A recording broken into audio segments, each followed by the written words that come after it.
नमस्कार, बुलेटिन में आप सभी का स्वागत है। मैं हूं आपके साथ सृष्टि शुक्ला। खबरों से पहले नजर डालते हैं इस वक्त की सुर्खियों में। कृषि कानून और किसान आंदोलन से जुड़ी याचिकाओं पर आज सुप्रीम कोर्ट में सुनवाई। कई दिनों से आंदोलन पर हैं किसान। कोरोना टीकाकरण की शुरुआत से पहले पीएम मोदी का मंथन। वैक्सीन वितरण को लेकर के सभी राज्यों के सीएम से करेंगे चर्चा।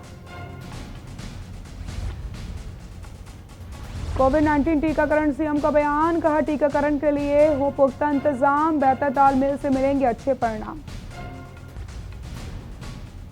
कांग्रेस प्रदेश प्रभारी की अध्यक्षता में प्रेस वार्ता में बीजेपी सरकार पर साधा निशाना। राज्य सरकार भ्रष्टाचार में लिप्त। प्रीतम सिंह।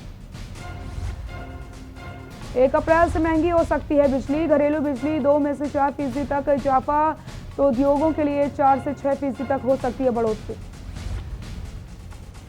सर्द हवाओं के साथ उत्तर भारत में बड़ी ठंड। दक्षिण में बारिश के आसार। 14 जनवरी तक 5 से 6 डिग्री तक पारा गिरने की उम्मीद। आप देख रहे हैं के न्यूज, खबरों का सारथी। देहरादून से बड़ी खबर आपको बताते हैं। 15 जनवरी को उत्तराखंड कैबिनेट की बैठक। देहरादून से खबर बता रहे हैं, 15 जनवरी को उत्तराखंड कैबिनेट की बैठक। सीएम त्रिवेंद्र सिंह रावत की अध्यक्षता में ये बैठक होगी। बैठक में 1 दर्जन से अधिक आ सकते हैं प्रस्ताव। नर्सिंग नियमावली में संशोधन के प्रस्ताव पर मोहर संभव है।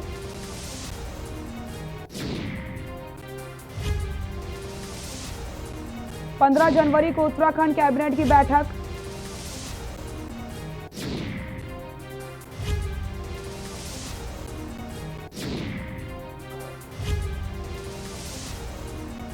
नर्सिंग नियमावली में संशोधन के प्रस्ताव पर मोहर संभव।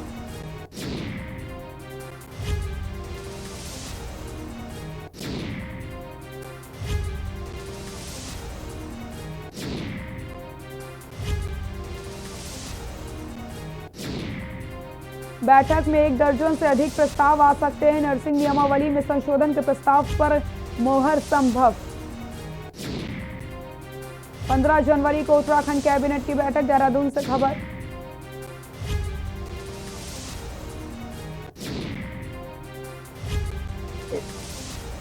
इसी खबर पर ज्यादा जानकारी के लिए हमारे विशेष संवाददाता राजेश जी हमारे साथ जुड़ चुके हैं। राजेश जी, 15 जनवरी को कैबिनेट की बैठक होनी है। कौन कौन से मुख्य प्रस्ताव हैं जो इसमें लाए जा सकते हैं?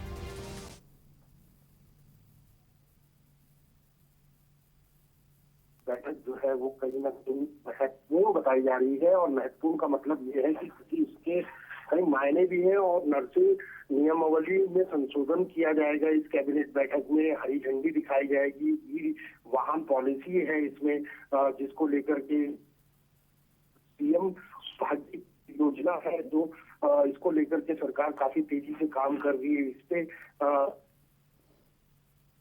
होगा। और वन नीति को लेकर के जो है एक अहम फैसला होना है त्रिवेंद्र कैबिनेट में, तो वो कहीं ना कहीं ये इसमें चर्चा होगी। अगर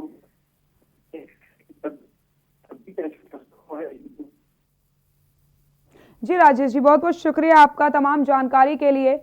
तो बड़ी खबर बता रहे हैं आपको, वहां पर 15 जनवरी को कैबिनेट की बैठक होनी है।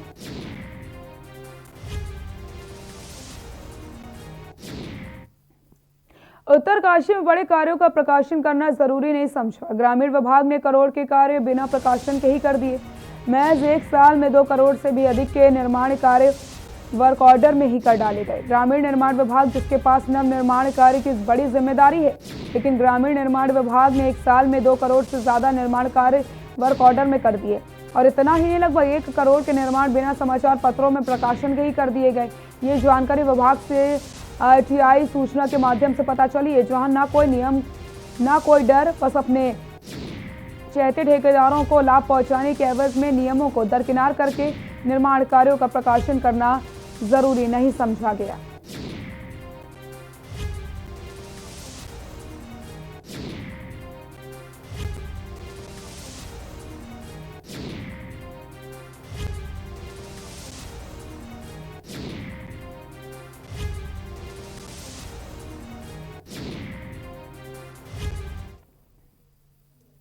लक्सर पुलिस ने चोरस के साथ एक आरोपी को पुलिस ने मुखबिर की सूचना पर गिरफ्तार किया।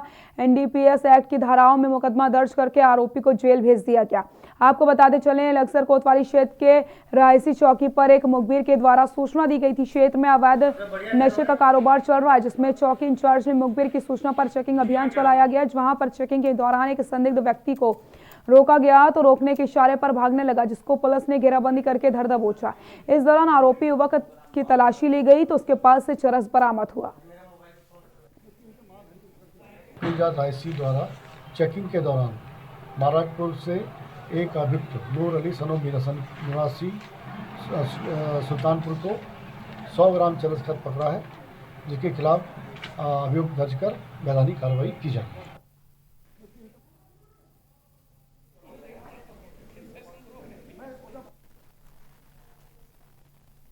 चेकिंग के दौरान पुलिस ने की है कार्रवाई, चरस भी बरामद हुआ है। लक्सर से ये खबर बता रहे हैं आपको।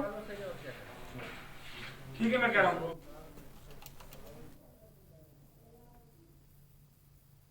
उत्तरकाशी से बड़ी खबर बताते हैं आपको। उत्तरकाशी से इस वक्त की बड़ी खबर, जिला पंचायत में नहीं रुक रहा है भ्रष्टाचार। सांसद विधायक निधि में भ्रष्टाचार का मामला। पैसों के गबन के लिए अवर अभिनेताओं को जिम्मेदारी। डबल पर भुगतान कर धनराशि को गबन किया गया। जिला पंचायत में नहीं रुक रहा है भ्रष्टाचार। उत्तरकाशी से खबर, सांसद विधायक निधि में भ्रष्टाचार का मामला।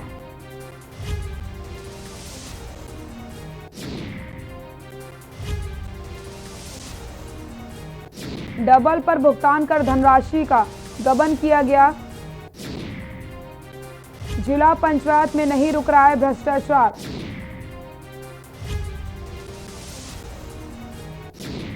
विधायक निधि में भ्रष्टाचार, पैसों के गबन के लिए अवर अभिनेताओं की जिम्मेदारी। डबल पर भुगतान कर धनराशि को गबन किया गया। जिला पंचायत में नहीं रुक रहा है भ्रष्टाचार। उत्तरकाशी से खबर, सांसद विधायक निधि में भ्रष्टाचार का मामला।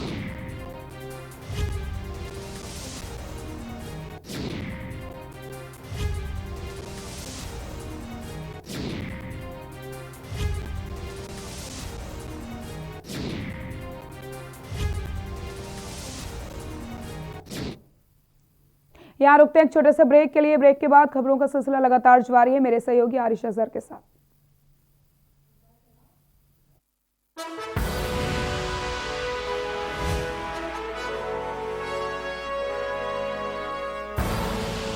आप देख रहे हैं के न्यूज, खबरों का सारथी। जब आपकी सोच को अंधेरा घेर लेता है और सिस्टम भी मुंह फेर लेता है, जब वादों की परतें खुलने लगती हैं और हारी उम्मीदों का ऊंचा ढेर लगता है, जब सड़क पर एड़ी की रगड़ देखकर अब तक जो भी हुआ सब बेअसर लगता है, तब चिंतन से डगर होगी आसान, मंथन से निकलेगा समाधान। मंथन।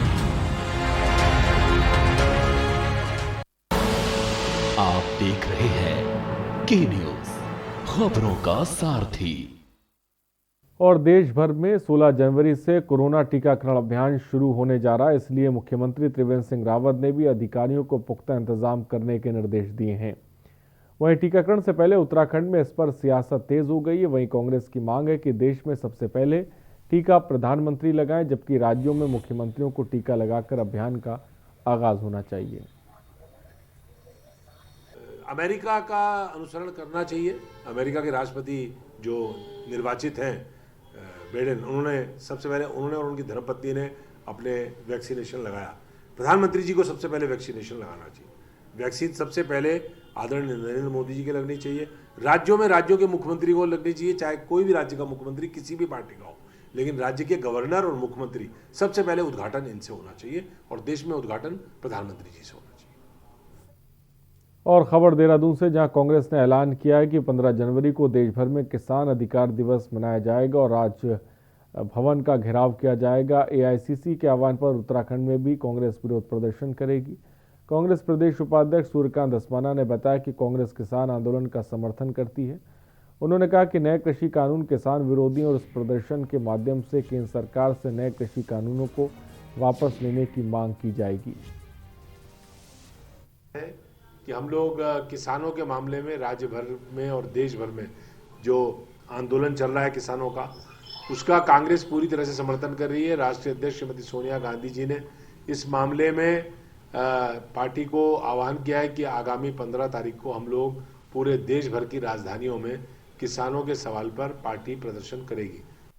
और खबर बेरीनाग से, जहां ब्लॉक कांग्रेस कमेटी ने लोनीवी के अतिथि गृह में पूर्व विधायक नारायण राम की अध्यक्षता में बैठक का आयोजन किया। बैठक में कार्यकर्ताओं ने मिशन 2022 में जुटने और गांव-गांव में जाकर पार्टी को मजबूत करने और प्रदेश सरकार की विफलताओं को जनता तक पहुंचाने की अपील की। बैठक में बूथ प्रभारी और ब्लॉक कार्यकारिणी ने विकास प्राधिकरण के विरोध में आंदोलन करने की बात कही। इस दौरान युवाओं ने भाजपा छोड़कर कांग्रेस की सदस्यता भी ली। उद्देश्य था कि बूथ लेवल को हम कैसे मजबूत करें और बूथ लेवल का गठन करें। और दूसरा ऐसा है, हम कांग्रेस के सब लोग एकजुट होकर के हम 2022 का चुनाव लड़ेंगे। भले ही पार्टी जिसको टिकट देगी हम सब मिलजुल करके उसके साथ रहेंगे। इसका मुख्य उद्देश्य यही है।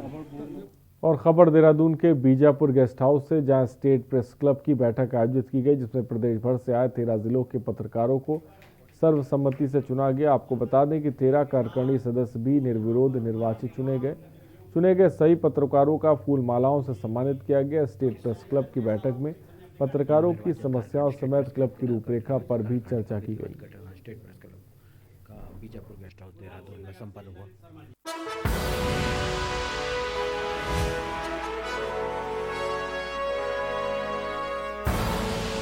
आप देख रहे हैं के न्यूज, खबरों का सारथी।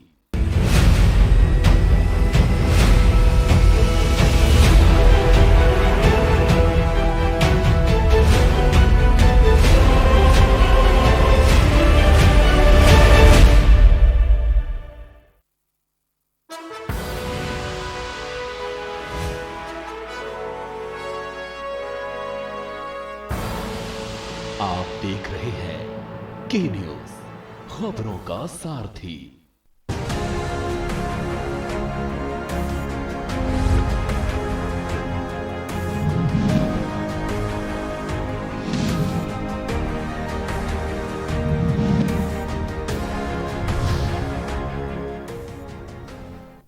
और ब्रेक के बाद आपका स्वागत है। महाकुंभ मेले का चंद दिनों में आगाज होने वाला और आगामी 14 जनवरी को मकर संक्रांति का पहला स्नान होगा।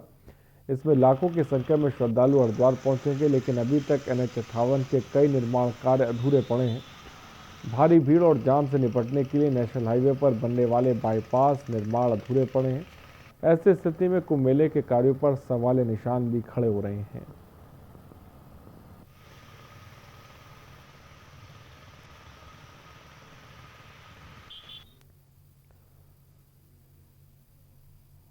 और खबर सितारगंज के सिटकुल स्थित एक फैक्ट्री से नाइट ड्यूटी करा रहे कर्मचारी भूसे से लदे ट्रैक्टर की चपेट में आ गया, जिससे उसकी मौत हो गई। जिसके बाद घटनास्थल पर पहुंचे ग्रामीणों ने जाम लगा दिया और सूचना पर पहुंची पुलिस टीम के साथ कोतवाल पहुंचे, घटना की जानकारी दी और लोगों को उससे जाम खुलवाया। वहीं शव को कब्जे में लेकर पोस्टमार्टम के लिए भेज दिया गया है। बेसिकली एक जो भूसे की गाड़ी है उससे एक बाइक सवार का एक्सीडेंट हुआ, जिसमें उसकी मौके पे मृत्यु हो गई है। पुलिस ने गाड़ी पकड़ ली है और जो मृतक है उसकी बॉडी को पोस्टमार्टम के लिए भेज दिया गया है। वैसे इस एरिया में लगातार इस बार 3-4 एक्सीडेंट हो गए हैं, जो कि विशेषकर सिटकुल एरिया जो काफी चिंताजनक है। रोड कुछ टूटी हुई है, कुछ इंजीनियरिंग की डिफॉल्ट है, जिसके लिए आज PWD की एक टीम को हमने पुलिस के साथ में लगाया, ताकि उन जगह को हम आइडेंटिफाई कर सकते हैं करें कि जहां जहां पर एक्सीडेंट ज्यादा हो रहे हैं उनका क्या उपाय हो सकता है, क्या वहां स्पीड ब्रेकर बनाने या इंजीनियरिंग चेंज करनी है, बोर्ड नए लगाने हैं, कुछ सरोवर नगरी नैनीताल की मुख्य बाजार में पर्यटकों को आकर्षित करने और पर्यटन को बढ़ावा देने के मकसद से क्षेत्रीय विधायक संजीव आर्य ने महत्वपूर्ण निर्णय लेते हुए नैनीताल की बाजारों के सौंदर्यीकरण करने का बीड़ा उठाया। संजीव आर्य ने कहा कि नैनीताल के मुख्य बाजारों में पर्यटकों की आमद बढ़ाने और अंतर्राष्ट्रीय पहचान दिलाने के लिए तल्लीताल बाजार और मल्लीताल बाजार तिब्बत मार्केट में आकर्षक द्वार बनाए गए। 70 लाख रुपए कर धनराशि स्वीकृत की गई है और पर्यटकों के लिए छोटी मोटी पार्किंग की भी तलाशी की जा रही है। कि हम एक तो तलीताल बाज़ार को हम उसके जो हमारे अंदर से उसका जो पौराणिक जो हमारे नैनीताल की हमारी पहचान है उस पैटर्न पर हम उस सड़क को विकसित करने जा रहे हैं डिस्ट्रिक्ट कोर्ट तक, जिसके लिए लगभग 70 लाख रुपए की धनराशि जिला योजना के अंतर्गत स्वीकृत की गई है। हमने तलीताल बाज़ार हो, चाहे मल्लीताल बाज़ार हो, चाहे तिब्बतियन मार्केट है, इन तीनों बाज़ारों की पहचान के लिए हमने गेट निर्माणों की शुरुआत की है, जिसमें तलीताल बाज़ार का गेट बन चुका है। मल्लीताल और तिब्बतियन मार्केट का दूसरे चरण में हम बनाने जा रहे हैं। राम सेवक सभा का जो ये प्रांगण है, इसको भी हम भव्य रूप देने के लिए इसमें भी सुंदर शेड का निर्माण करने जा रहे हैं। खबर डोईवाला से, जहां पत्रकारों और कोतवाली पुलिस के बीच मैत्रीपूर्ण मैच का आयोजन हुआ। सिमलास ग्रांट के अश्तिम क्रिकेट ग्राउंड पर खेले गए मैत्री मैच में पुलिस ने पत्रकारों को 6 रन से हराकर मैच जीत लिया। मैच में मुख्य अतिथि मुख्यमंत्री के ओएसडी धीरेन्द्र पवार और राज्य मंत्री किरण सिंह बोरा ने शिरकत की। इस मौके पर राज्य मंत्री किरण बोरा ने कहा कि पुलिस और पत्रकारों के बीच खेला गया क्रिकेट मैच खेल भावना और दोनों के संबंधों को और मजबूत करेगा।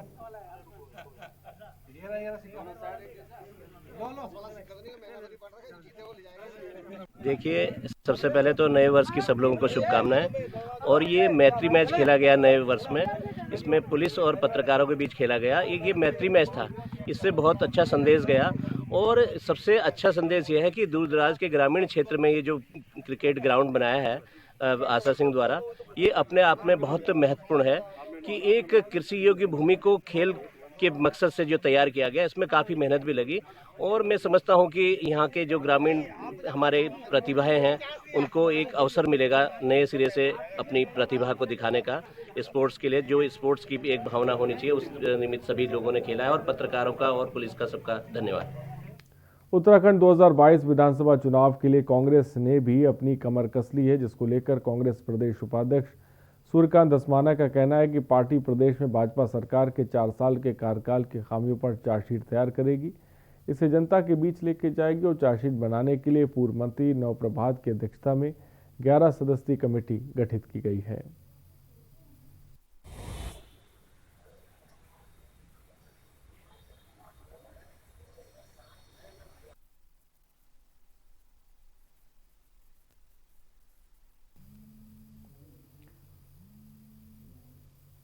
और खबर खटीमा से, जहां मुख्यमंत्री द्वारा की गई घोषणा पूर्ण होने पर खुशी जताई गई। बता दें कि उधम सिंह नगर जिले के सीमांत क्षेत्र खटीमा में 3.25 किलोमीटर की डिग्री कॉलेज रोड बदहाल पड़ी थी। इसको लेकर स्थानीय लोगों को परेशानी का सामना करना पड़ा। वही लंबे समय से लंबित पड़ा सड़क निर्माण कार्य राज्य सरकार की मंजूरी के बाद स्थानीय नानकमता विधायक प्रेम सिंह राणा जी द्वारा विधिवत निर्माण उद्घाटन कार्य की।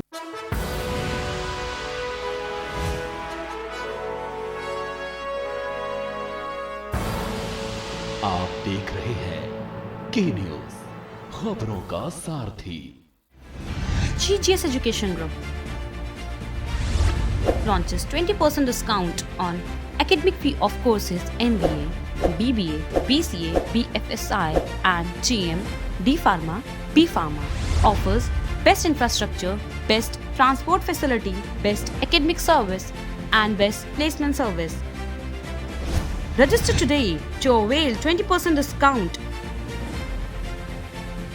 Call 9971 496 497 or visit the campus Kanpur Lucknow Highway near Unnao. GGS Education Group.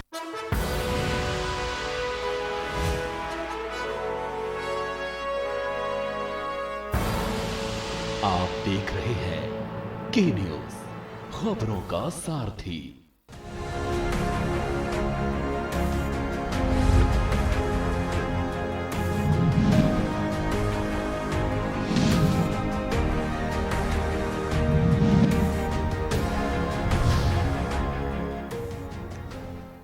Break के बाद आपका स्वागत है। नगर निगम रुड़की के मेयर गौरव गोयल एक बार फिर विवादों में फंस गए हैं। ताज़ा मामला, उनके यहां पर कुछ दिन पहले तक काम करने वाले कर्मचारी की पत्नी ने मेयर पर अपने साथ अश्लील हरकत करने और 1 दिन के लिए देहरादून चलने का ऑफर देने का आरोप लगाया। महिला का आरोप है कि उनके पति जेल में थे, जिसकी जमानत कराने के एवज में मेयर ने उनका हाथ पकड़ा था और फिर उनके शरीर को गलत तरीके से छूने की कोशिश की थी। इतना ही नहीं, महिला ने मेयर के खिलाफ गंगनहर कोतवाली पुलिस को तहरीर देकर कार्रवाई की मांग भी की है। पुलिस ने महिला की तहरीर को रिसीविंग कर एक कॉपी महिला को दे दी है और जांच शुरू कर दी है।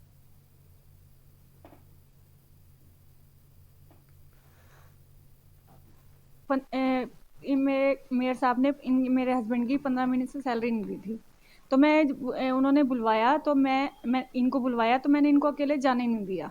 तो मैं इनके साथ गई, मम्मी भी गई। तो उन लोगों ने जैसे ही हम अंदर गए, मेयर साहब और क्या नाम आलोक और क्या नाम बड़े भैया राकेश, उन्होंने इनके साथ बहुत मारपीट हाथापाई की। मैंने बहुत बचाने की कोशिश की, उन्होंने किसी ने कुछ नहीं सुना। तो फिर इनको झूठे केस में जेल भिजवा दिया, पुलिस बुलाई, जेल भिजवा दिया और वहाँ भी बहुत टॉर्चर करवाया। क्या कसूर था इनका? ये पैसे मांगने गए थे? बस सैलरी मांगने के लिए गए थे। लालकुआं के हल्दूचौड़ क्षेत्र में रहने वाला एक परिवार आज भी उच्च अधिकारियों से न्याय की गुहार लगा रहा है। अपने और अपने परिवार के साथ ही उन दिव्यांगों के लिए कई बार जनप्रतिनिधि मंत्री, सरकार और अधिकारियों के चक्कर काटते थक गए। अधिकारियों नेताओं ने इनके साथ फोटो खिंचवाने के अलावा कुछ नहीं किया और ये भी उन फोटो को एक यादगारी का लम्हा मानते हुए उनको एक रजिस्टर में सजाने का काम बखूबी करने में लगे। कभी तो इन लोगों को मेरी और मेरे परिवार की याद आएगी और हम लोग राहत की सांस ले पाएंगे।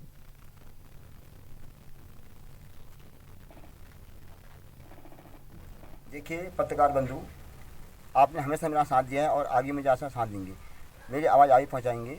आज मैं आपके चरण के माध्यम से कहना चाहता हूं, दिव्यांग एक ऐसा शब्द है जो एक तो शरीर से लाचार है और दूसरा उसको अधिकार नहीं मिलता, यानी कि डबल मार्क्स के ऊपर ली है।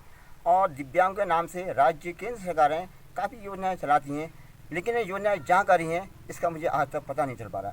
आप इसका वो लीजिए, आप 4% आरक्षण कह रहे हैं, केंद्र सरकार कह रही है कि दिव्यांगों को 4% आरक्षण दिया जा रहा है, इसको राज्य सरकार ही माननी है, लेकिन वो आरक्षण अभी तक मुझे तो नहीं मिल पाया। मैं 10 साल से इसके पीछे भाग रहा हूँ, इसीलिए मैं आज भी मतलब बेरोजगार हूँ। अब शायद मेरी उम्र भी चली गई, क्योंकि मेरी उम्र 46 साल हो चुकी है।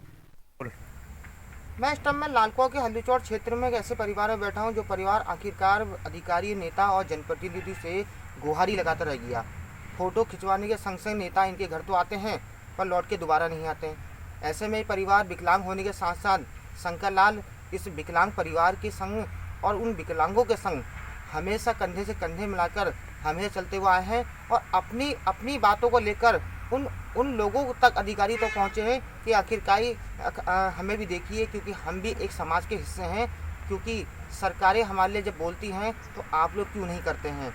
आखिरकार कहाँ वो समाज गया, कहाँ वो अधिकारी गए और कहाँ वो जनप्रतिनिधि गए जो इस परिवारों को करते हैं, जो कि विकलांग परिवार से आते हैं और साथ ही दिव्यांगों की पूरी मदद करते हैं।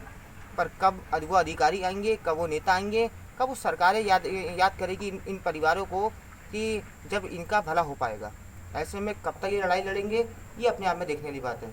उमेश पंत के हरिद्वार को मेले को देखते हुए पुलिस प्रशासन ने चौकसी बरतनी शुरू कर दी है। सुरक्षा व्यवस्था को लेकर पुलिस ने क्षेत्र में बाहरी लोगों का सत्यापन शुरू कर दिया और इस दौरान किराएदारों और घरेलू नौकरों के विषय में जानकारी ली जा रही है। पुलिस ने सत्यापन नहीं करना पर कड़ी कार्रवाई करने की चेतावनी दी है। पुलिस लोगों से आग्रह भी कर रही है कि बाहरी किराएदार और घरेलू नौकर के बारे में पुलिस के पास आकर सत्यापन जरूर कराएं। जो भी बाहरी व्यक्ति हैं या जिन लोगों के द्वारा भी किराएदार रखे जा रहे हैं, हम सभी से अपील करते हैं कि आप उनकी जानकारी या किसी भी तरीके से कमर्शियल एक्टिविटी में अगर आपने बाहर के लेबर रखे हैं तो उनका 100% सत्यापन सुनिश्चित कराएं। कोई अगर व्यक्ति संदिग्ध या इस तरह की चीज़ें दिखती हैं आपको, उसकी भी सूचना तत्काल पुलिस को दें। हम निवेदन करते हैं कि आप इस चीज़ को सजग नागरिक के रूप में अपनी जिम्मेदारी का निर्वहन करेंगे। और वैसे तो प्रयागराज इलाहाबाद में गंगा और यमुना का संगम होता है और इलाहाबाद से ही एक साथ मिलकर गंगा सागर तक ये दोनों नदी सफर तय करती हैं। रिपोर्ट देखिए।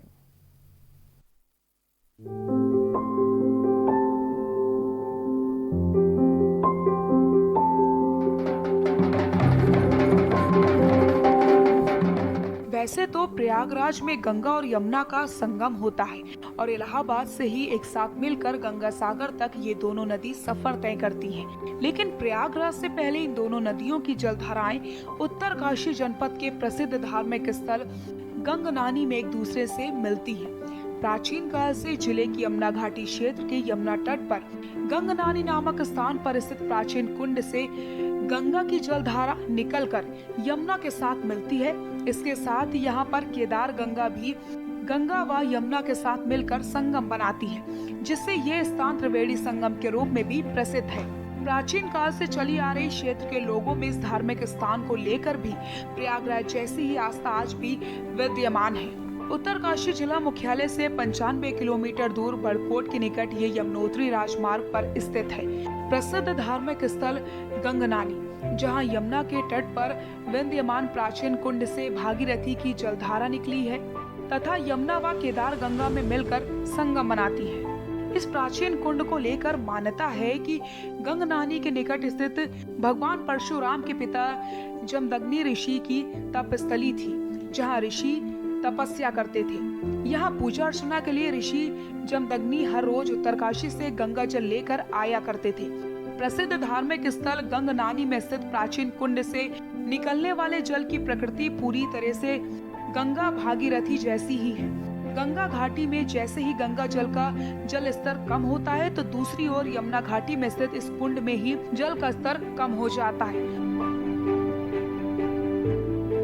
उत्तरकाशी से के न्यूज के लिए अनिल रावत की रिपोर्ट।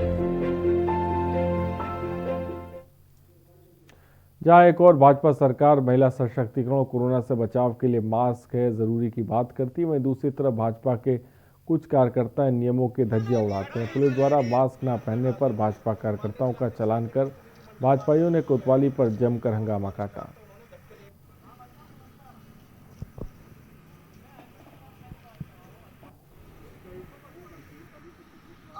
आप अपने स्टाफ से एक बार पीछे खड़ा है, अपने आप ये पूछ लो मुझे ये बताओ भाई साहब कोई मुझे ये बताओ भाई साहब कोई खबरों में इतना ही। बने रहिए हमारे साथ। नमस्कार।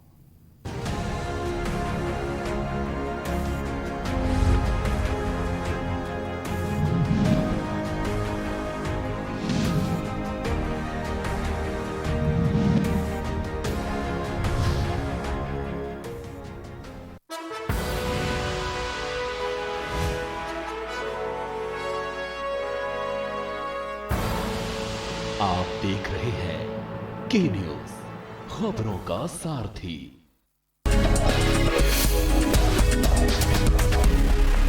नारी की सुरक्षा, उसका सम्मान, स्वावलंबन योगी सरकार की प्राथमिकता है। प्रदेश की महिलाओं को आत्मनिर्भर बनाने के लिए बड़े स्तर पर जागरूकता अभियान चलाए जा रहे हैं। बेटी को, हर बहन को पूरी सुरक्षा प्रदान